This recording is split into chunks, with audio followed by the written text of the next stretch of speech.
in Rabat, Morocco, as a security cooperation officer, conducting military engagement activities with the Royal Moroccan Air Force. He's traveled throughout the Middle East as a diplomat and a military aviator and speaks Arabic. Colonel Klimas has contributed to the national security dialogue on Yemen by writing his Air War College white paper, Easing the Crisis in Yemen, to describe the current operational environment and desired end state in Yemen, explain a US-led whole-of-government approach and its associated risk levels, define broad lines of effort for an intervention, and identify intermediate objectives to ease the crisis in Yemen. Currently, he's the commander of the 505th Command and Control Wing Detachment 1 at Fort Leavenworth, Kansas, which provides air power expertise and exercise support to the Mission Command Training Program. Prior to his current position, Frank was the Chief of Joint Integration at the U.S. Air Force Element at the U.S. Army Command and General Staff College, and an assistant professor in the Department of Joint Interagency and Multinational Operations at Fort Leavenworth. Frank, thanks so much for being with us today. Please take it away. Thank you for that introduction, Matthew. That was great. And good afternoon to everyone. And thank you for joining our discussion today. I'd like to introduce today's speaker. Dr. Michael Mccarrah is an associate professor of political science at the University of Central Missouri. His research focuses on politics in authoritarian regimes, security studies, and civil-military relations, with a regional focus on the Middle East. His current work examines the weaponization of humanitarian aid during Yemen's ongoing civil war. Dr. Mccarrah worked in Jordan for over 2 years as a research fellow with both Fulbright and the American Center of Oriental Research. During that time, he traveled through the Middle East, including in Morocco, Israel, Turkey, Lebanon, and Yemen. Welcome to the program, Dr. Mccarrah. Today, our What's Happening series focuses on Yemen. It's an important and ancient country that's rarely in the news. And when it is, it's never good. The current crisis in Yemen has been called the worst or one of the worst humanitarian crises in the world today by the UN and many organizations and news sources. However, the last time Yemen was prominent in the US news cycle was in 2000, when the USS Cole, a guided missile cruiser for the US Navy, was bombed by a suicide boat while it was taking fuel on a pier in Aden, Yemen. The result of the blast killed 17 sailors and wounded 37, resulted in strained relations with the Republic of Yemen after the closure of any fueling or any logistics support from the city of Aden. In addition, the investigation in the bombing was not supported by the Yemeni government. They were uncooperative, and thus the FBI could not actually connect the bombing to Osama bin Laden. The bombing carried out by Al-Qaeda planners, and it was probably one of the first events preceding the September 11th attacks by Al-Qaeda. Now, a lot has happened in the news since that time, but has not shown up in the US news. Currently, there are 3 violent conflicts occurring at the same time in Yemen. And so to talk about what's been going on over the years, we invite Dr. Mccarrah. So, Dr. Mccarrah, what's happening in Yemen? Thank you so much, Frank, for that introduction, and thank you to the IRC for the invitation to speak today. I'm actually going to share a PowerPoint presentation with you all that'll help me guide me through my remarks. But as I do, I want to maybe comment for a second on the theme of this series, which is what's happening, and really the focus being on events or issues that have fallen out of the news. Frank and I were commenting with Matthew earlier that when it comes to this particular issue, namely the Yemeni Civil War, we're not really sure it's even been in the news in the first place. So I think there's probably no better issue, no better country to focus on than Yemen for this particular series that the IRC has been putting on. I'd like to focus my opening remarks over the next 20 minutes or so on understanding what's happened recently. So really focusing on Yemen's civil war. And I'm going to focus on a number of key dimensions there. So first, why has it occurred? Second, who are the key actors who were involved? And then lastly, what are the underlying political dynamics at play? You're going to see that I'll talk about the current state of the conflicts a bit later on in my remarks, but you're going to notice that I'm really going to try to draw a chronology of how some key developments have happened within the country over the past few decades or so that have led us to the point that we are at today. My goal is really to boil down what is an incredibly complex issue to the essentials so that anyone on this call today, whenever you happen to hear about Yemen in the future in the news, you have some context that you need in order to make sense of what's going on. To give you just a quick preview though, I'll be developing over the next few minutes a few main points. First, I want to make the case that this is not simply a proxy war between Iran and Saudi Arabia as it is often discussed. Second, and perhaps relatedly, I'll make the case that understanding Yemen's civil war today requires an understanding of the very complex and unique domestic political dynamics that have taken place within the country over the past few decades. And lastly, I'll make the case that, and Frank, you alluded to this as well, Yemen's civil war is not one conflict. It's actually multiple conflicts that are playing out in this one geographic arena. Really, from a political science perspective, define the conventional government versus opposition narrative that we oftentimes use to describe these kinds of conflicts. So 3 points that I seek to develop throughout the remarks today. Before getting into those, though, I would like to take a second just to highlight the severe humanitarian toll that this war has had on Yemen's population. I'm not going to read through the statistics that I've shared on the screen right here, but I will draw your attention to the one that's listed first, the fact that today, by many estimates, over 23 million Yemeni civilians are in need of humanitarian assistance, whether that is going to be to alleviate food insecurity, to alleviate concern over disease, to support internally displaced persons, which continues to be a big problem in the country. To give you some perspective on that 23 million people, Yemen's pre-war population was roughly 29 million people. So we're talking about a very large proportion of the overall population being in severe need of humanitarian assistance. The International Rescue Committee has said that Yemen is still one of the largest humanitarian crises in the world. More than half of Yemen's population is unable to access food for survival, and the rate of poverty and hunger is increasing every day. You heard Frank allude to this soundbite, but the World Food Program has said that Yemen is facing the world's worst humanitarian crisis. Certainly the situation is dire. I do want to point out, though, that it's important to note that the humanitarian toll that this war has had on Yemen's population is not simply the tragic and unavoidable consequence of the war that this has had on people. Rather, much of this toll is the result of deliberate actions that have been taken by the involved parties, whether that be the weaponization of humanitarian aid by groups like the Houthis, who I'll be talking about here in just a second, whether that is the deliberate targeting of civilian infrastructure by the Saudi-led coalition in Yemen. Certainly, these are man-made catastrophes that we are dealing with. Now, to get back to some of my main points, as I mentioned, you cannot understand the current state of Yemen's civil war if you don't understand the uniquely Yemeni domestic political developments that have taken place that really are at the core of what this war is all about. We could go on for a long time about what those developments are, but for now, I would just like to draw your attention to two of these recent important internal developments. The first is the emergence of what we've come to term the Houthi Movements, perhaps the most well-known political actor and perhaps the most important actor in Yemen today.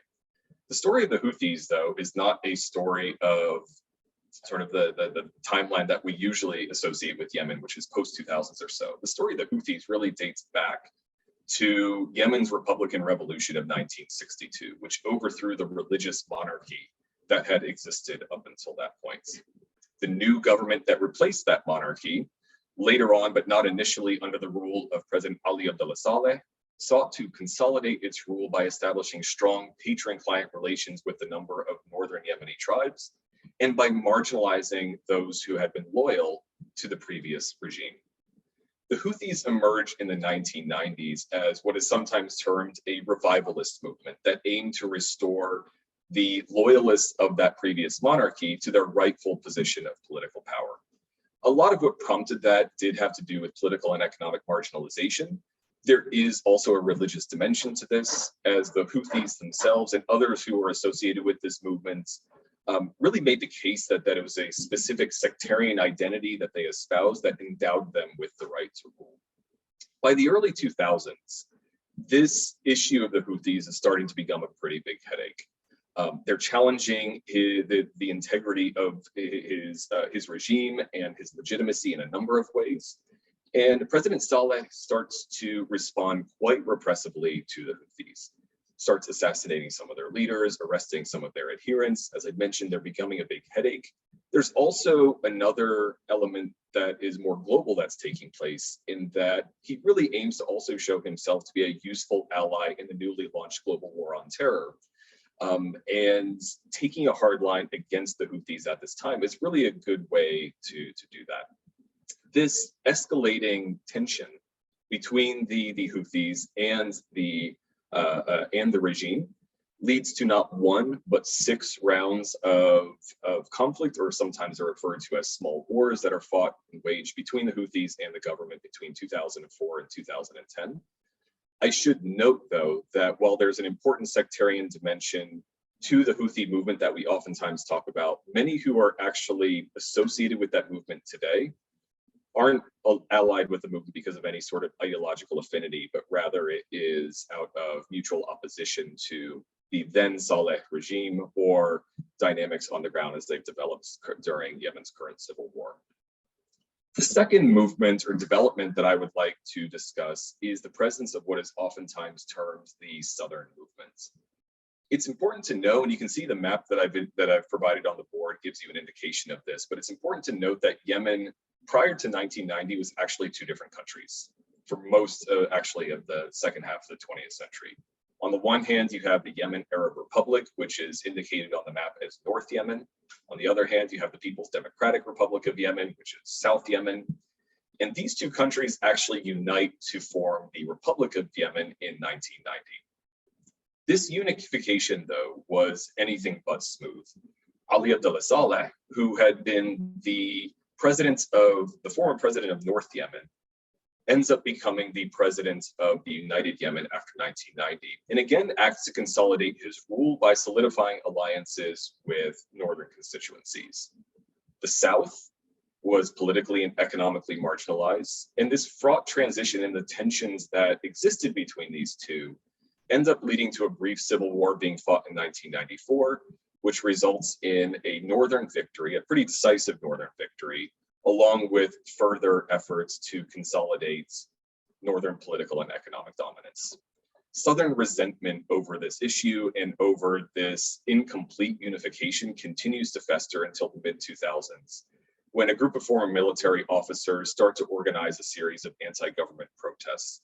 A lot of their specific grievances have to do with their forced retirements after the Civil War, has to do with their inability to access pensions and things like that.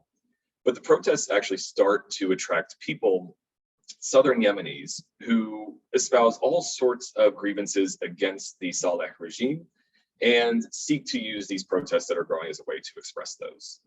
What becomes known as the Southern movement emerges out of this. From this period, it actually represents quite a diverse range of different political views.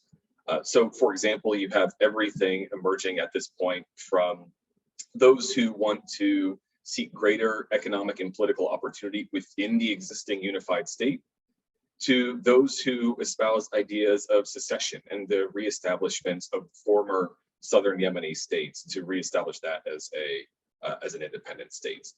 The image that you see on the top of your screen there, that's actually the image of a protest in Southern Yemen, where people are waving the former People's Democratic Republic of Yemen flag, indicating their support for secession.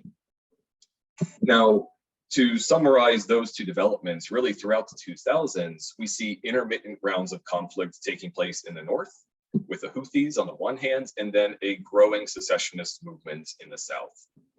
By the time we get to 2011, both of these issues have been festering for years. And it's at this time that we see another development take place, which is going to provide, I think, the catalyst for the civil war that we see today, and that is the 2011 Arab Spring uprising. You might recall that the Arab Spring was a series of mass demonstrations that took place across the Middle East beginning in about 2011 against authoritarian rule, in favor and support of dignity, in favor and support of political reforms and economic opportunity. Yemen was one of the countries where this protest movement really took shape. Now, I do want to mention that neither the Houthis nor the Southern movement have much to do with Yemen's version of the Arab Spring. This Arab Spring is going to be very much youth-led. It's going to be very much organic and bottom-up. But so it would be a mistake to really say that either one of these issues is driving that particular development. The widespread demonstrations that we saw against Ali Abdullah Saleh's regime in 2011 were very much part and parcel of the broader movement that we see across the region, and not so much inspired by the Houthis or the Southern movements.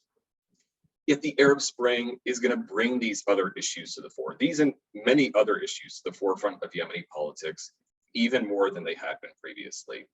In particular, Ali Abdullah Saleh's decision to accept a deal to relinquish power and to hand off power to a transitional government forces those who end up overseeing Yemen's post-Arab Spring transition to take these issues seriously. And again, there's going to be the Houthis and the Southern movement, but certainly other issues are going to be part of that as well.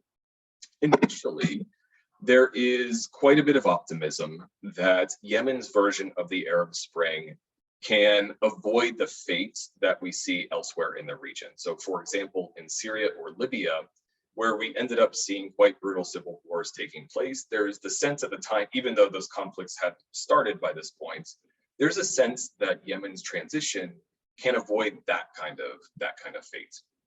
And there were some positives here. So the Gulf Cooperation Council is the body that really orchestrates a transition deal from the incumbent Saleh regime to a transitional government. So a number of the key points that come from this are that Ali Abdullah Saleh relinquishes power and steps down as the presidency. His vice president, Abdurrahman Mansour Hadi, becomes the president of the transitional government. There's also a national dialogue conference that is established, which is tasked with wrestling with all sorts of issues, but one of the things that it's going to do is help establish a new constitution that's going to be the basis for a new democratic government moving forward. So there are some positives that come out of this, but when you look at the balance sheets, this transition really ends up being doomed for a number of different reasons. Key populations are underrepresented, key issues are not discussed. The Houthis and others actually withdraw from the process once they start feeling that it's going to end up creating a political system that marginalizes them. The transitional president, President Hadi, he's internationally recognized, but doesn't really command any sort of constituent base on the ground, so is quite weak domestically. Ali Abdullah Saleh, and this is perhaps one of the biggest developments and sort of, I might say, blunders that comes out of this period, is actually left in charge of the largest political party in Yemen, and to him has aspirations to actually return to political power. Combine that with the fact that this transition did not actually involve any sort of security sector reform, and you end up with a military and special operations units that remain loyal not to the transitional government, but rather to the former president. This, as we're going to see, is going to create a lot of problems in just a couple of years or so. Also, I'll say that there's no systematic effort to address Yemen's significant economic challenges that don't result from the Arab Spring, but have been endemic for some time. So what you have, once you combine all of this, is that between 2011 or so and 2014, as this transition is taking place, there's growing frustrations that it's not actually going to serve the interests of Yemenis themselves. And it's during this period that we start to see the first steps toward a broader conflict, I would say.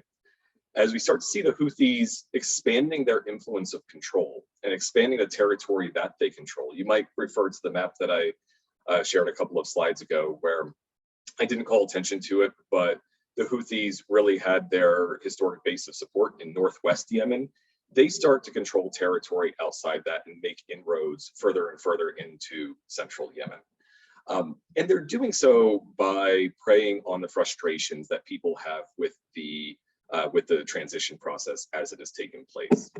The huge development that takes place in 2014 when the Houthis actually reached the Yemeni capital Sana'a, and they are able to capture Sana'a without very much resistance at all, forcing ultimately the transitional government which had been seated there to flee to the south and ultimately into exile where it remains today. This really, according to most analysts, is what sets off the Yemeni Civil War, which begins in 2015 at this incursion into the Yemeni capital and remains in effect to today. The Arab Spring in Yemen had caused this, but it really created a power vacuum that allowed a lot of these issues that had been festering Yemen to come to the fore, and really created conditions that were quite likely to lead to this war. Now, on the surface, the conflict that emerges is a conflict between the Houthis on the one hand and the transitional government of President Hadi on the other hand, both of whom actually claim to be Yemen's legitimate president or legitimate governments until this day. But the reality is that this war is not just one war, but is actually an arena through which many longstanding issues in Yemen, some of which I've described so far and other which I'll summarize here in just a second, are playing out in some quite violent ways. And I'll start to wrap things up by describing some of what that looks like. So when you take a look at the local actors who are involved in the civil war, what you see is a very complex conflict landscape that exists today. So you do have the Houthis, who I've talked about so far. I should note, though, that this is not necessarily a monolithic entity and is quite fragmented as well. You also have the transitional government of President Hadi. You also have had Ali Abdullah Saleh and forces who are loyal to him, in particular between 2014 and 2017, when the Houthis actually assassinated him. But for some time, he was very much a key player in the civil war. You have militias that are associated with the southern movements, who are also fragmented and not really unified based on any sort of political platform. I haven't mentioned this yet, but you also have jihadi militias as well. You have an Al-Qaeda presence, you have an ISIS presence, you have tribal militias that are more prominent in the north of the country that are also vying for political power. Adding to this complexity, as I sort of suggested, is that none of these sides that I've mentioned really represents a single coherent ideology or political platform. And it's this kind of proliferation of actors and proliferation of political interests that we know from the study of civil wars oftentimes makes them incredibly violent and incredibly difficult to solve.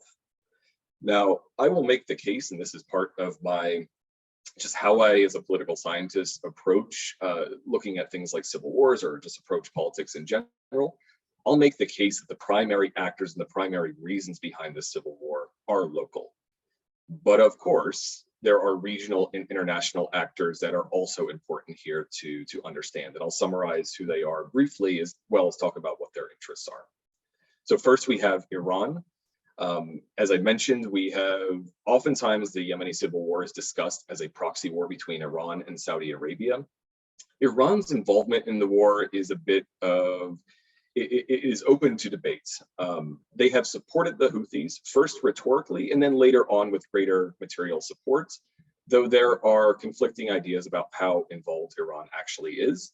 Regardless of the extent, Iran really sees the Yemeni Civil War as a great way to create problems for Saudi Arabia, its main regional rival, right on Saudi Arabia's back door. So supporting the Houthis is an easy, cheap way to create a big headache for the Saudis. Saudi Arabia, on the other hand, is concerned about instability on its southern border. It's concerned about Iranian meddling on that border. It's notable, and I should mention, that Saudi Arabia has intervened on behalf of the transitional government and has been responsible for launching some of the most devastating air attacks throughout the war that account for much of that humanitarian toll that I mentioned in the beginning. I do also think that there is a domestic element here as well that we shouldn't ignore. And that is part of what's going on in Saudi Arabia in about 2015, where you have the rise of Mohammed bin Salman as the crown prince of Saudi Arabia, who by many accounts, sees what's happening in Yemen as a way to consolidate his own power domestically. And that would be by intervening and get what he hopes is sort of a quick, easy victory that he can use to build his stature. 7 years later, I'll let everyone on this call make the case for whether that has been successful or not. The UAE has also been involved here. It's part of the Saudi-led coalition. It too opposes Iranian influence in the region and the Houthi supports or Houthi influence in Yemen. It is very suspicious of some of the Islamist elements that have been associated with the transitional government, though, and therefore has given more support to some of the southern militias that are involved. So you see a number of regional actors. Of course, the United States is also involved, providing arms, training, and logistical support to the Saudi-led coalition. One thing I'll mention about these different actors that I've mentioned, though, is that it would be easy to think of them as discrete actors that are fighting their own battles. But actually what you have is oftentimes a shifting and sometimes quite ironic set of alliances that have developed over the course of this war. To give you just one example of this, in 2014, the Houthis actually ally with former President Ali Abdullah Saleh, essentially because enemy of my enemy is my friend, that kind of thing. They both have grievances against the transitional government, and they ally with one another in order to make strategic gains vis-a-vis that government. This is actually the dynamic that allows the Houthis to capture Sana'a in the first place. Most analysts don't think that the Houthis would have been able to do this without the support of the former president.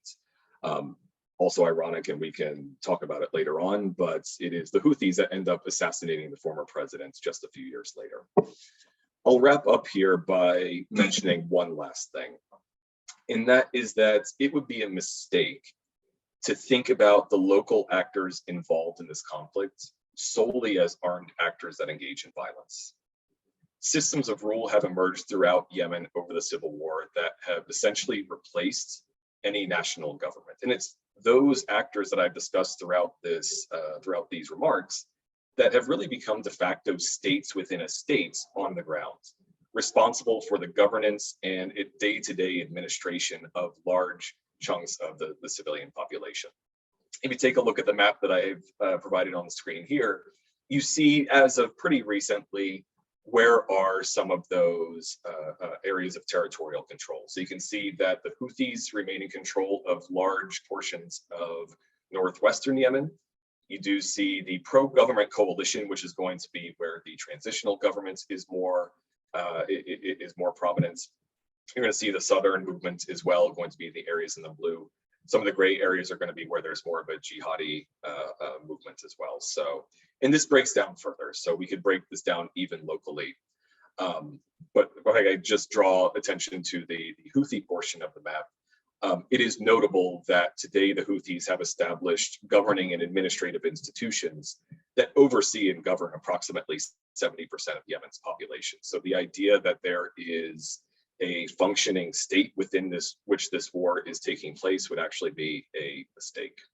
So I think I'll simply wrap up by saying, as we think of what Yemen might look like moving forward, the focus needs to be not only on how do we create a sustainable end to the violence, but also how do you create a single functioning state in a country that is seeing local states within a state further entrench their rule every day. So certainly a lot to unpack. I hope that I've started to do this in the 20 minutes or so. Frank, I think what I'll do right now is maybe send this back to you. First, I'll say thank you everyone for your kind attention. I very much look forward to the Q&A. Frank, maybe I'll pass it back to you and we can see if we can get some discussion started. Thank you, Dr. Mccarrah. I will, at this point, after the last 25 minutes, now I realize why Yemen's not in the news cycle, because it's a very complex tapestry of shifting of a conflict spurred by a revolution in old grudges, a tribal construct, changing sides, and outside actors that are affecting the political and cultural makeup on the ground. So I could say that it's definitely complex. Looking at Yemen myself. So looking forward to I think you've painted a great picture. So just to tease a couple of things out here, the United States recognizes the Southern Transition Council as a legitimate government. Is that correct? The United States recognizes the Hadi government as legitimate governments. That is different. Yeah. Okay, so and the Southern Transition Council is sort of adjacent to the rightfully elected government. I think it's important to point out the Hadi government. President Hadi himself has been in exile in Saudi Arabia. Occasionally he comes back into the country, but for the most part, he's been running it from Saudi. Now, Hadi was actually Saleh, the vice president for President Saleh, became the president of the Transitional Council when Saleh stepped down. And then Saleh came back to on the Houthi side, and all his troops sort of switched sides as well. But I think this, not that I want to dwell too much on it, I think it says a lot about Saleh himself, who in 2 decades of being in power was, I would like to say, politically fluid. He was able to sort of change sides, not just in 2014, but throughout his political career. And that, I think, created a lot of tensions, that he was someone who did what he had to stay in power. But would you argue that Saleh had to do that because he was probably the only one who could be in power and bring any kind of order to Yemen? What's your opinion on Saleh's role? I think you hit on a number of points. And maybe I'll actually pick on the point that you mentioned about Hadi first. It's true that he rules from exile. You sometimes hear about how President Hadi today is the only head of state that actually makes an official diplomatic visit to his own country. So this is it just is an indicator of how weak he is as a president. When it comes to Ali Abdullah Saleh, I agree with you. He himself oftentimes described ruling Yemen as, I think he called it, dancing on the heads of snakes. Yemen has not been, for 30 years, and certainly before that, a functioning Westphalian state the way that we understand it. He became very skilled at building alliances with different people who were going to have his back politically, breaking them when necessary, and essentially continuing to do that to keep his head above water. And he did this all along while trying to curry favor with countries like the United States. Nothing worried him more after 9/11 than the fact that Yemen was going to be the next target in the war on terror, largely because of the closed file on the USS Cole bombing. So the fact that he then sort of doubled down on the Houthis and things like that as a way to make friends with the US or sort of reestablish that friendship, I think just shows that cunning that he had, right? And he applies this throughout. Now, if the question is Saleh the only one who could maintain stability, I would push back against that. And I'm not sure that's necessarily where you're going with this, because it's also because of him that we see problems with the Houthis, and we also see the Southern movement taking place. I don't think that happens if those issues are dealt with differently, perhaps.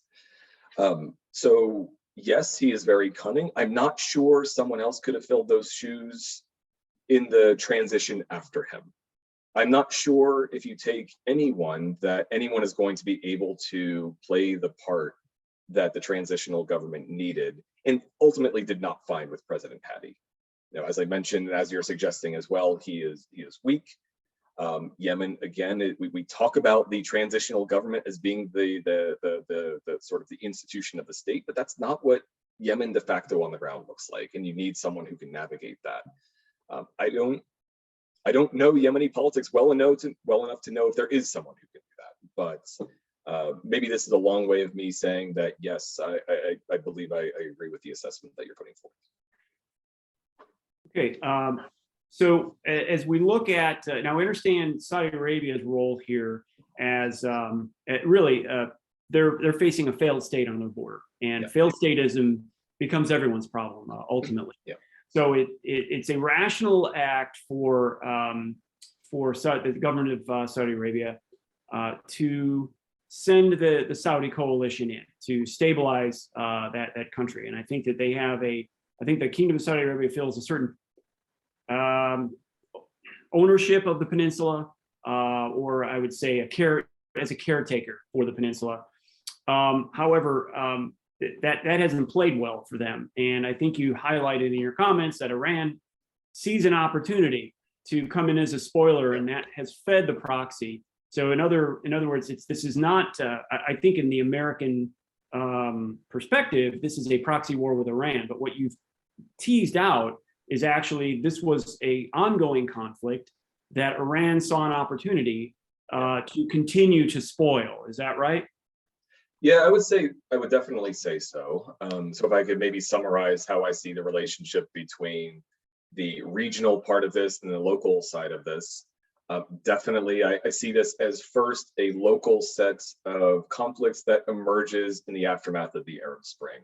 Now, as we saw across the region in other countries as well, where you start to see this instability taking place in places like Yemen, in places like Syria, and others, as you also see in Iraq following the Iraq War of 2003, this instability provides an opportunity for Iran and Saudi Arabia to sort of duke it out for regional influence.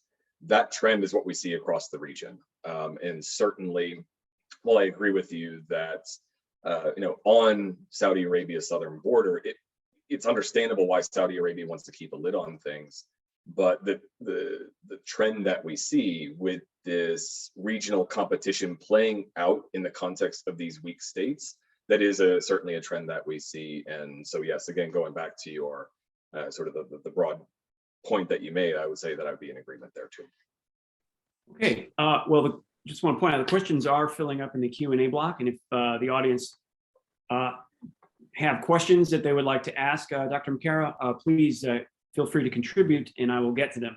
So I'm just going to ask, just going to tease out one other area before we go to the questions. And so going back to the infrastructure problem. So the crisis now is not merely a military or cultural, a military or governmental problem or political problem. It really is now a full humanitarian crisis as a result of this Saudi-led coalition and it's not just the Saudis themselves that have had airstrikes that that destroyed the infrastructure. The Houthis themselves, I understand, have damaged that, destroyed that infrastructure. However, in response, President Biden stated in the March 2021 interim national security strategic guidance, where he set the goals for the strategic goals for the United States. He said the U.S. will continue to back the United Nations efforts to end the war and encourage peace in Yemen. He further says that in keeping with these values, to address the humanitarian crisis in the Middle East, we will not use military force as the first, primary, or only method to meet our end state in Yemen.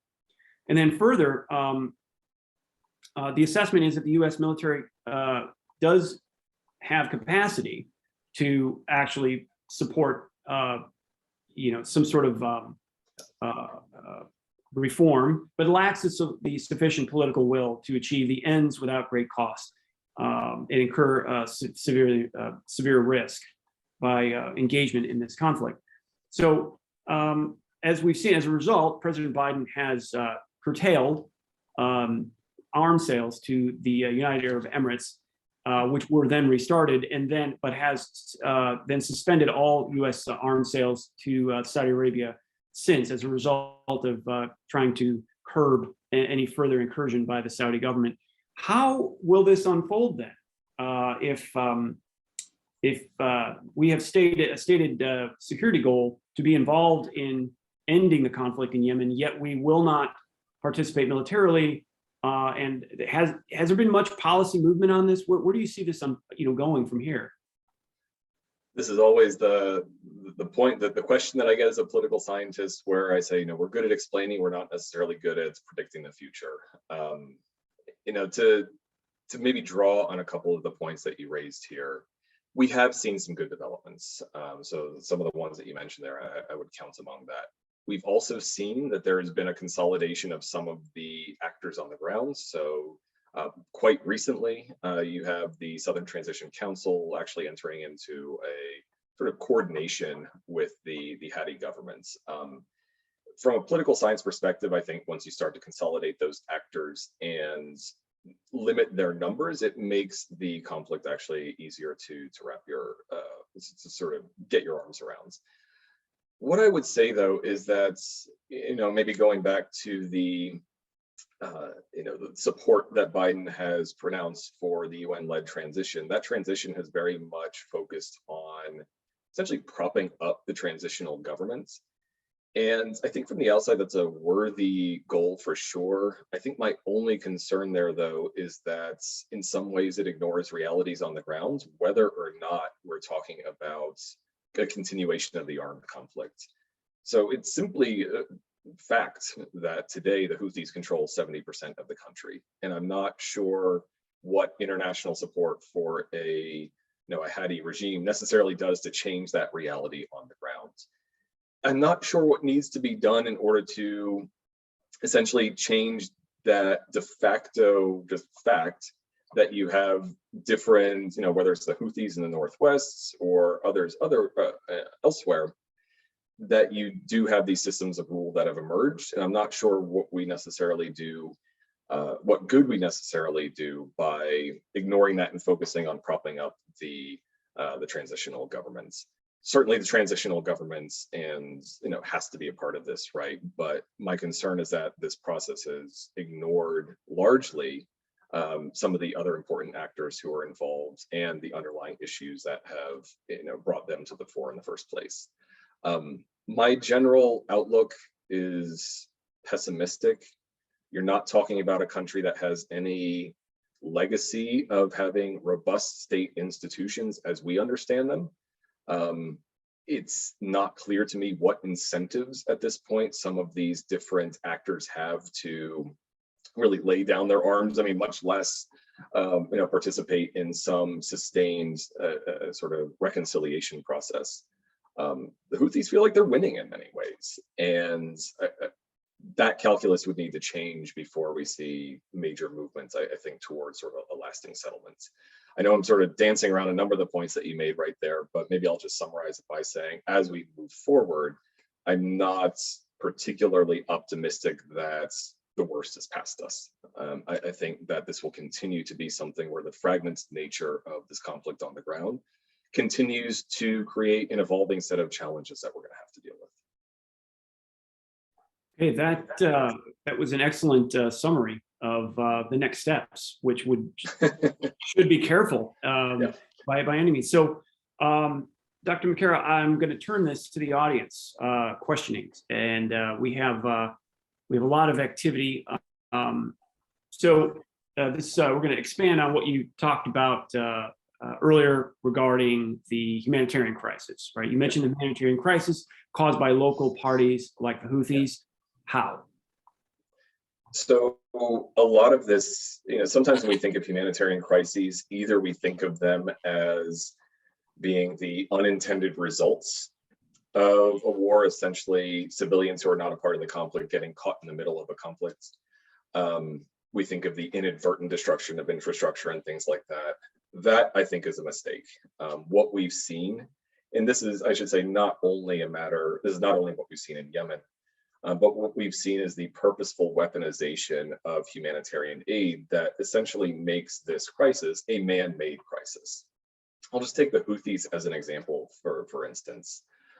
As is the case with many rebel groups who are in control of territory, and therefore international aid organizations have to work with them in order to deliver aid into a country. That gives a group like the Houthis a lot of say over where that aid goes. The Houthis have actually established pretty robust institutions to essentially appropriate that aid and then use it in a way that they see fit. So they use it to reward supporters and punish allies. They use it to, you oftentimes hear this idea of using food as a weapon of war in that sense. So for the 70% of the population that is under Houthi control, a lot of their access to the aid that is coming into the country is going to be really up to the decision of the Houthis when it comes to how to use that aid. And that decision is not going to be made on for humanitarian reasons, but for political purposes.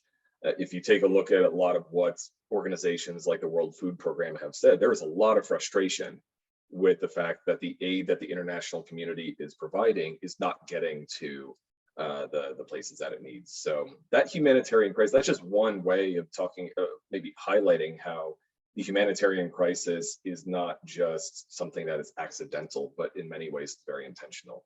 The other thing that I'll mention here is that there is also, as is the case, and I think this is why it's a great example of, Yemen is a great example of a country we should be looking at for this speaker series. There's sort of fatigue with these kinds of conflicts that just go on and on. There's also donor fatigue when it comes to helping support and alleviate that humanitarian crisis. So all sorts of stories about promised funds to alleviate the humanitarian toll going unmet or unfulfilled.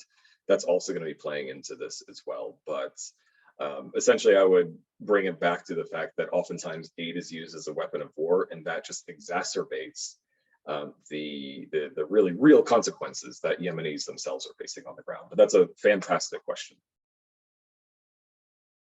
And I'd like to thank Ray for that question. That was a great post. So Mehdi asks a question about what the prospect for Yemen is now, but you sort of touched on that earlier.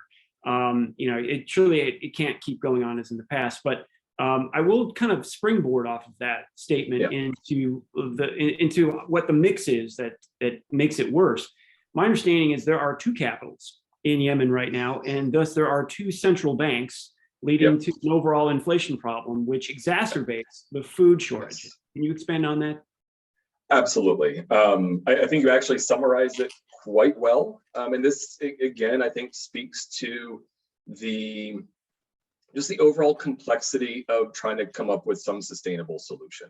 So you do have both the Houthis, who are in control not only physically of Sana'a, but of really the institutional architecture of the state as it existed before 2014.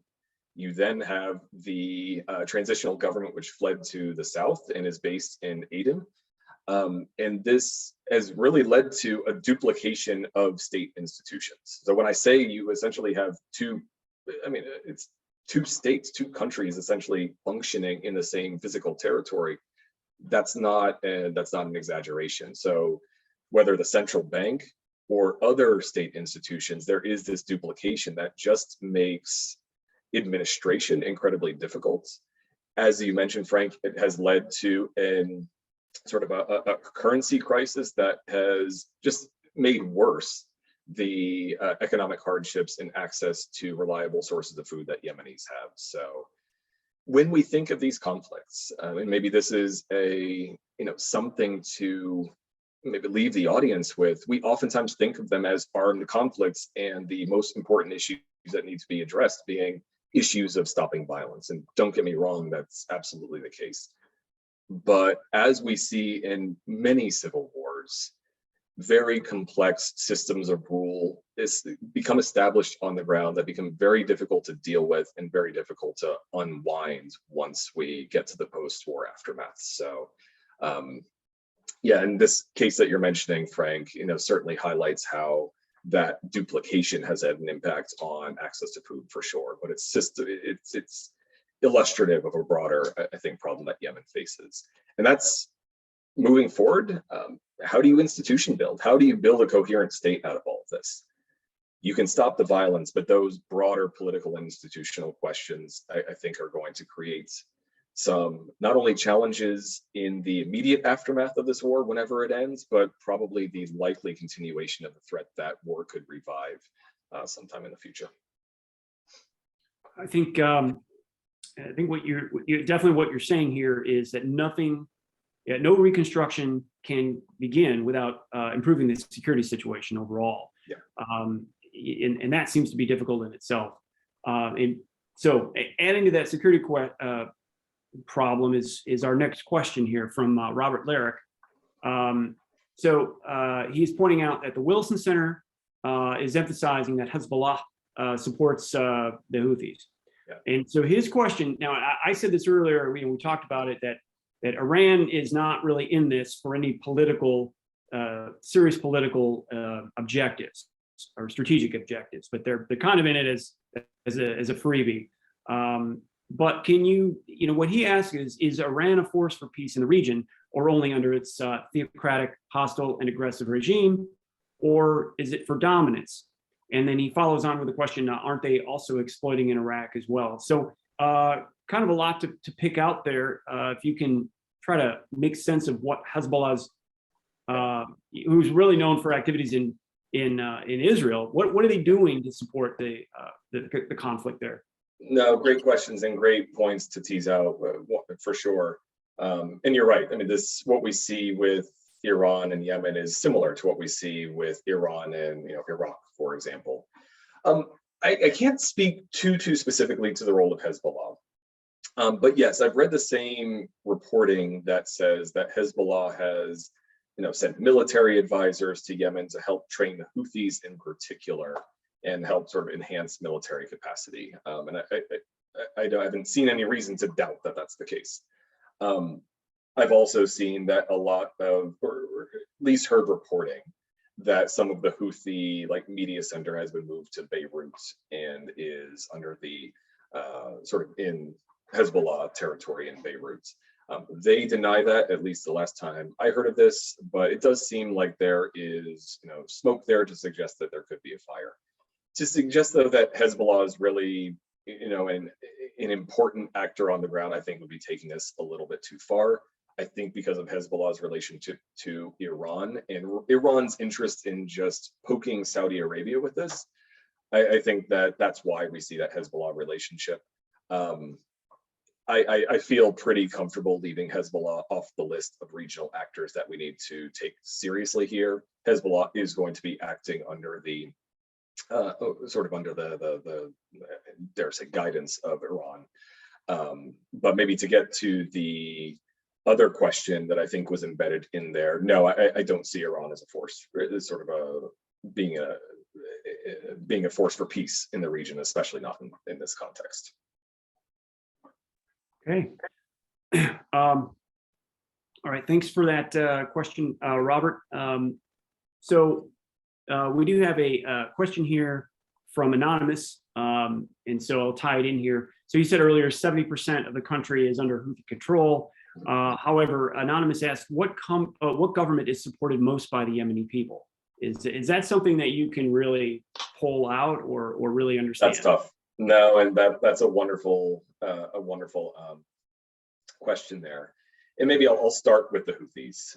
So the Houthis, oftentimes we talk of them as a sectarian actor. I alluded to this a little bit, but when it comes to understanding why anyone has either supported the Houthis or actively allied with the Houthis, that has been for strategic reasons. Now, among the Yemeni population, very few actually agree with the Houthis' ideological projects.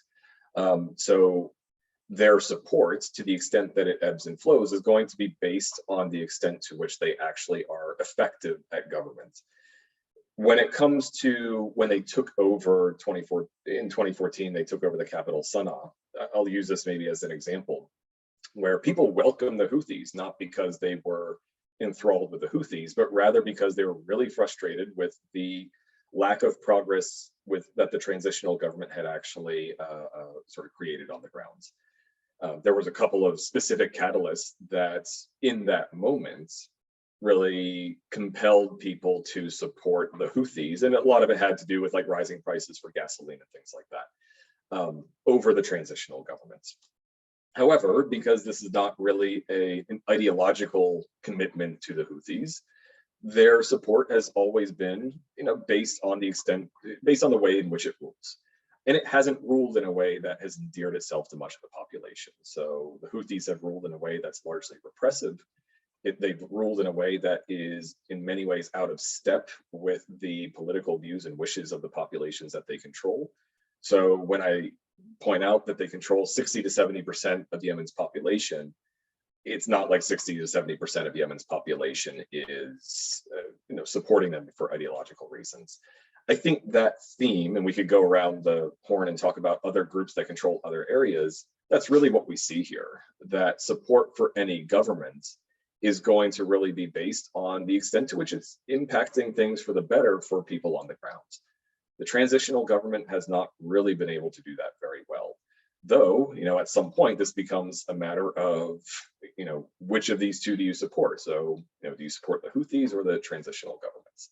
But a lot of that is based on the extent to which they are seen as being less corrupt, to the extent to which they are less repressive, the extent to which they are more in step, at least, relatively speaking, with the wishes of the Yemeni people. So I would say it's difficult to pinpoint one common trend when it comes to understanding who do Yemenis want as the ruling government. It sort of ebbs and flows based on conditions on the ground, but I would say it's more material conditions that are affecting that more than anything else.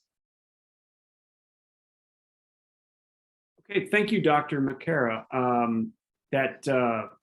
You've covered a lot of ground in a very short amount of time, and I apologize to the remaining questions for Chris, Robert, and Anonymous. We're going to have to end it there. So I'm going to say thank you for your time today to help untangle what's happening in Yemen today.